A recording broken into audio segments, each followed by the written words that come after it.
suggested that what we needed to do was to make our technologies simpler and easier for everyone to understand in order to make them more democratic.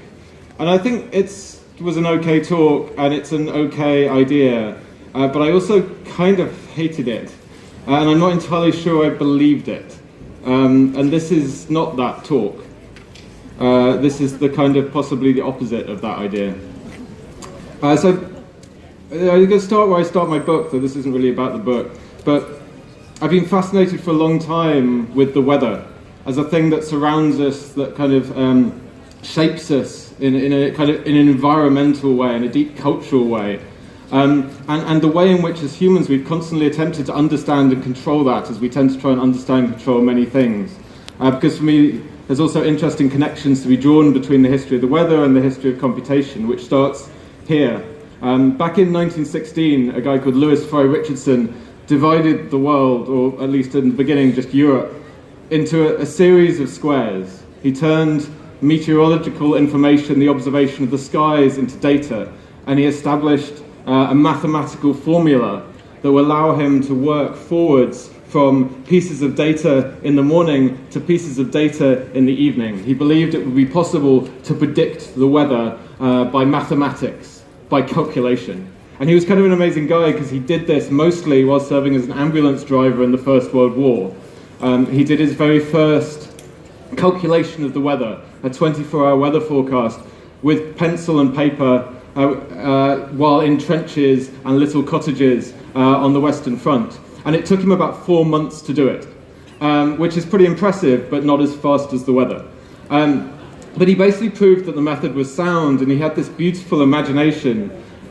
He didn't think about computers really. He was really thinking of a mathematical problem, but he imagined a future in which huge numbers of people, which he called computers because that's what we used to call people who did maths before we had machines. They were called computers, would work in this kind of vast space with huge maps on the wall, constantly figuring out as quickly as possible what the weather would be like at any point on the surface of the world. And he imagined thousands of people employed in this enterprise, and he imagined huge factories surrounded by green fields, because he believed that those people who worked to calculate the air should also be able to breathe of it freely.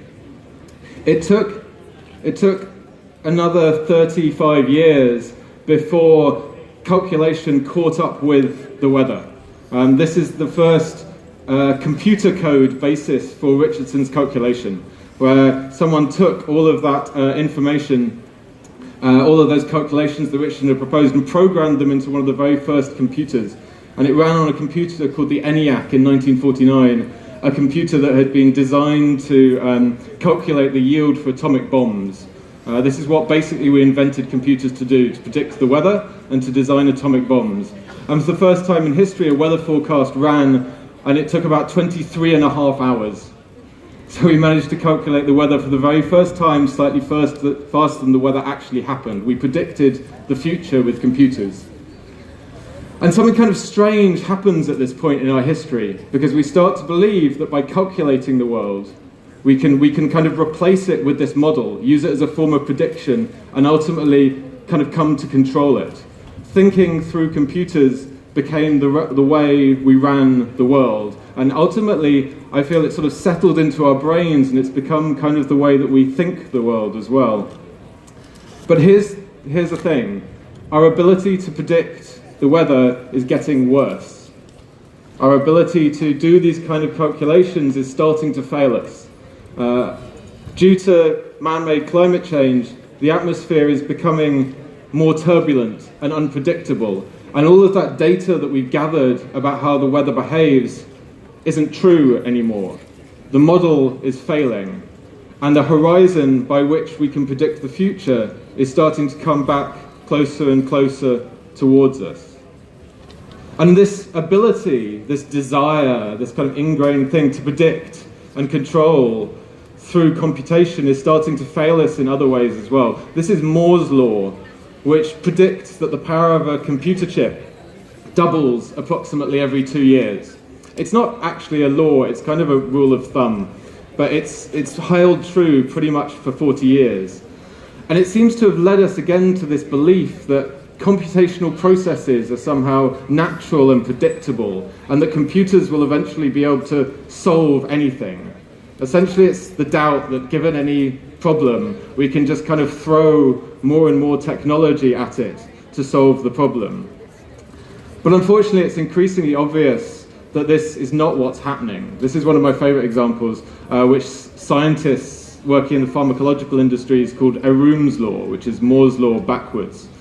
Eroom's law shows that, and this also holds for like the last 40 to 50 years, despite spending more and more on scientific research, we're discovering fewer and fewer drugs. And it's increasingly apparent that this is because we've turned scientific discovery into a computer problem. And we've filled labs with big data instead of broader questions. And this problem of treating everything as data, as something that's computable, is not limited either to the meteorological or the pharmacological sciences. It's deeply entangled with the systems that we use every day and that increasingly run our societies in so many ways. Here's another graph that goes up and to the right. This is atmospheric CO2, carbon dioxide, as measured at the Mauna Loa Observatory in Hawaii. And last year it passed 400 parts per million for the first time, and that trend, as we all know, is going up. And I bring this up because as the CO2 in the atmosphere increases, we're starting to pay more attention to it, and we're learning about what it does to us very directly. Climate change not as something happening over there in the far distance, but that's happening to us, to our bodies and our minds in the present. Because as CO2 rises outdoors, it rises indoors as well. And you see how well it's 400 parts per million outside, it's 800, or even with the windows closed, 2,000 inside. These are figures from today. This was a study that was done in Denmark. Those bedrooms they tested, they're the bedrooms in the technical university. And this is what CO2 does. At 1,000 parts per million, your basic cognitive ability drops by 20%. At approaching 2,500 parts per million, it goes down by 50%. Rising CO2, climate change is making us dumber. And it's not the only thing that's doing that. And I think we need to open some windows, and quite fast. Because what's happening when we treat the world as data to be computed by huge machines, as I say, happening everywhere, right? It's this process of a kind of incredible attempt to kind of simplify the world, to make it easier for computers to understand, and yet strangely harder for humans. Facebook is basically a simplified social model based on the kind of social ideals of a few hundred rich white people in the Northeast United States that's now been generalized out to everybody else. You have 7 billion people now running that social model as their operating system for their social lives. They're basically we're all living inside Mark Zuckerberg's imagination. And the results of that are really, really not great. One of the results is that we live in a system optimized for our absolute worst impulses. These systems profit by pushing us towards ever more extreme positions and reactions. When we're turned into data, and our reaction to ideas and stories are turned into data as well, it leads to a kind of inevitable extremism, where things that attract more attention, more outrageousness, get longer and more views, and therefore are rewarded with more money. And I'm kind of bored of hedging around this and waiting for like data to say no, really, this influenced this and that influenced that, when this is really quite fantastically obvious to all of us. We wouldn't have Brexit, we wouldn't have Trump without Facebook and YouTube and Twitter as they currently exist, as they're currently working in the world right now. And at the extremes, this leads to like actual physical violence of different kinds. From ethnic cleansing in Myanmar and Sri Lanka, where Facebook quietly withdrew their services, they were shown to be massively amplifying the violence there, to nationalist violence in Europe. This is graphs where researchers compared active numbers of Facebook users in various towns, compared that to power outages when Facebook was not available, and to the incidences of racist violence against refugees. The voices of a minority of people are incredibly amplified by these services and lead to a complete distortion of society. It's a form of one-size-fits-all simplification whose inappropriateness to the actual situation is taking us to some really terrible places. I think Kevin will speak to this in the next talk a little more eloquently, but these supposedly efficient systems are really just externalizations of the costs of them. Like most of the goods and services we rely upon, from mobile phone manufacture to underland delivery, the main thing they do is they hide and degrade the labor of others, and they automate and increase the inequality involved. And the people running these systems do not have your best interests at heart. On one level, they're determined to turn all of us into a kind of constant source of cash. And on the other hand, they're basically planning a breakaway civilization. This is the CEO of Netflix, right? Reed Hastings, who was asked recently what his company's biggest competitor is. And he said sleep, right? These companies employ people to make you addicted to their services because that's how they make money out of them. They're based on your attention. And you know this, right? We all know we're checking our phones more frequently. We all know we have a pretty odd feeling when people call us out on that because it feels deeply uncomfortable when you notice it and you realize it. But it's increasingly impossible to deny, and it's also totally and utterly deliberate. It's not necessarily, like so many of these things, there's a kind of evil plan involved in doing this. But we've created a system where we have reduced everything to data, and we've created a system that then optimizes that to get the most rewards. And the optimizations we've chosen are ones that are increasingly damaging to us. And for me, there's a really deep paradox that bothers me in the way that realizing that we're not going to be able to predict the weather much longer bothers me. And that's despite that having access to all of this information, to this raw data, unprecedented amounts, to the entire sum total of like contemporary human knowledge at the press of a button, which should, according to all the ideals of the Enlightenment and this kind of computational process, that should lead us towards a more equitable, more knowledgeable, more kind of widely democratic society, we're instead increasingly paranoid and divided and prone to these simplistic, childish ideas of nationalism and social conservatism, of conspiracy theories and fundamentalism. And what seems to unite these trends is an unwillingness to face the real complexity of the world, a desire to retreat into these simple stories and supposedly safer modes of thinking. And this is being reinforced time and time again by the way we're building our technologies, the tools that we have to interface with the world. And of course, it's totally insufficient to blame all of these problems on technology itself. They're deep and complex and entangled social issues, but technology at present is amplifying them due to a combination of simplification, capitalization, and centralization of power. The problem is that the world really is complex, and that most people's reaction to complexity is fear and confusion, which leads to rage and apathy. And we need to do better than that, because the fact that the world is complex shouldn't be a problem. And while I resist the urge for kind of simple answers, I think it's sometimes necessary to point at ways in which we could think about this differently. Because crucially, we're not going to be able to do it without technology. None of this is an argument for kind of going back to the cave. I absolutely abhor that idea.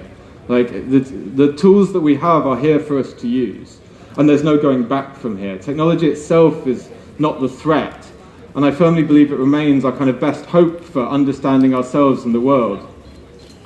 But I think we're thinking about it wrong. I went to CERN a few years ago. This is a picture of the Atlas, one of the big kind of scientific instruments at CERN, which is kind of one of the most extraordinary pieces of human endeavor. Like, absolutely extraordinary level of kind of scientific inquiry and questioning. It's a massive, by kilometers across, millions of tons heavy tool for understanding the world, not for mastering it. Right? This is how I want us to think, and I like to think about the internet and all of our technologies as tools for asking questions of the world rather than as tools for ruling it. And so how can thinking of technology in this way help rather than hinder these attempts to live with complexity? For example, I'm fond of ragging on artificial intelligence because I'm not sure we figured out what it's for. And because the ways we're deploying it at present are kind of strange. It's essentially a system for mystification, right? It's learning to play all of our favorite games and then it's beating us at them. And it's getting so sophisticated that we don't understand the decision that it makes, right? This is the famous game last year between AlphaGo and Lee Sedol, when this new form of artificial intelligence, neural networks, which are incredibly fascinating, beat a human master Go for the first time. And there's a point in the game where it plays a really wonderful, extraordinary move that renders everyone completely speechless. And there's also something incredibly sad in that moment, because we will never understand why the machine plays that move. We can never discuss with it what that inspiration came from, how it thought about it, because of this radically different intelligence that's at play here. And the way we're deploying that intelligence is something to beat us, whether it's to beat us at Go, or whether it's designed even better algorithms to get us watching YouTube more and more of the time, which is why Google is funding this thing. And when they figured out how to do more ads, they're going to put it in charge of prison sentencing, and they're going to put it in charge of the financial system. And that seems like a really, really terrible idea. But what if we understood it in a different way, as a fundamentally different thing with a different purpose, as something that we were kind of here to think with, not think for? Because this is the problem with the complex tools that we're building. We're treating them as solutions to problems, rather than experimental apparatuses to figure out what those problems actually are. They're not tools, well, they shouldn't just be tools for doing with, but thinking with.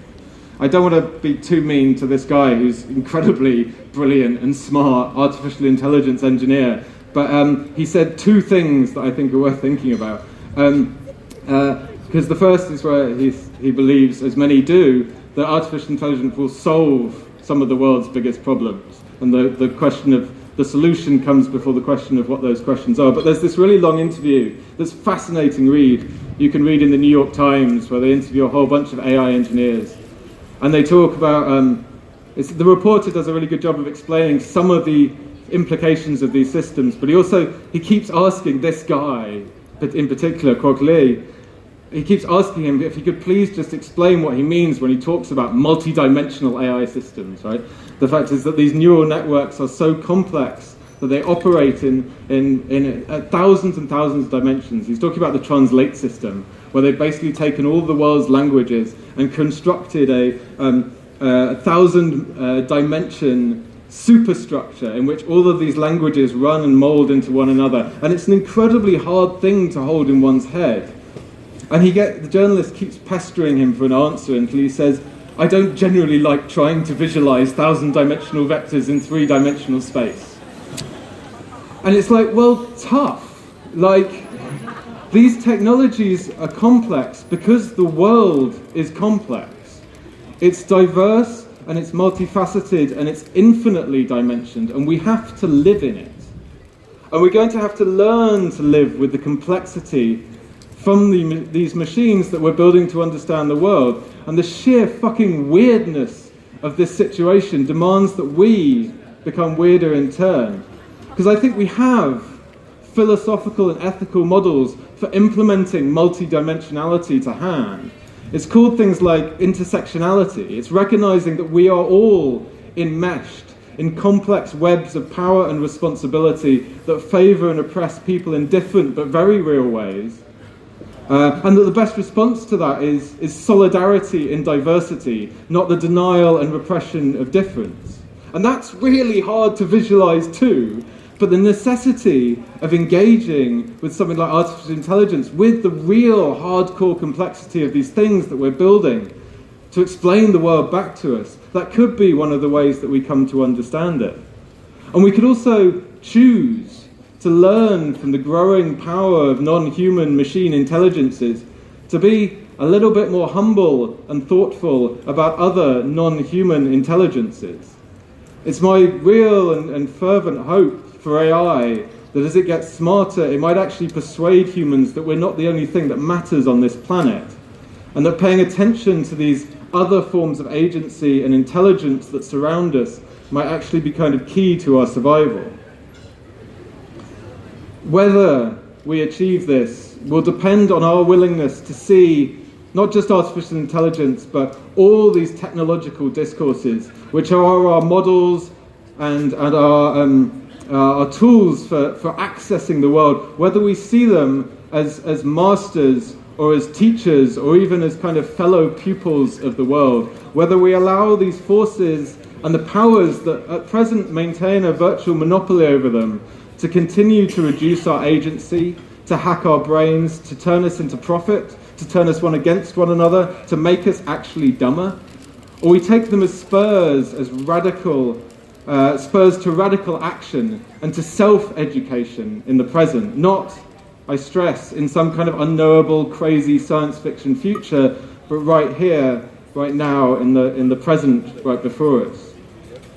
And if you're in any doubt about your and our capacity to do this, I'll leave you with the words of Ursula Le Guin, the late and very much lamented, who wrote about technology that I don't know how to build and power a refrigerator or program a computer, but I don't know how to make a fish hook or a pair of shoes either. I could learn. We can all learn. That's the really neat thing about technologies. They're what we can learn to do. Thank you very much.